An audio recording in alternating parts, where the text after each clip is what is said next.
My papaw hated the politicians who ignored this place.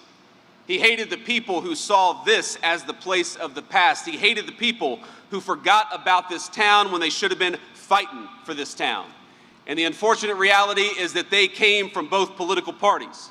And they spent the last 40 years telling you it didn't matter if we made things right here or whether we made them in overseas countries.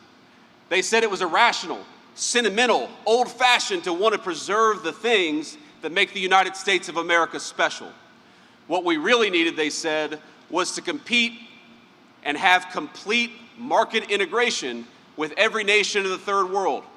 Places where you could pay wages at pennies on the dollar, but didn't have to give your workers health care or good benefits in the process. And anytime somebody dared to put an obstacle in front of that set of ideas, anytime they said, you know what, we need to put tariffs or tough immigration policies to stop that, those people were called backwards, they were called wrong. Now in 1984, just to date myself a little bit, don't hate me, 1 month before I was born, the Wall Street Journal, the voice of big business in the United States of America, proposed, and I quote, a 5-word constitutional amendment. There shall be open borders.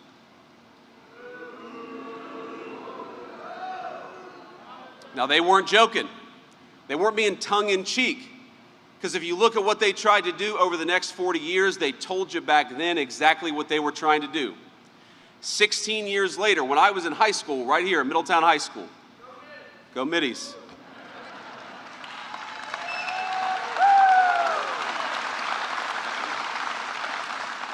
The newspaper's lead editorial writer doubled down on that same set of ideas. They said, someone who believes, this is a quote, in the free trade and free movements of capital, they declared, will quite naturally believe in the free movement of labor.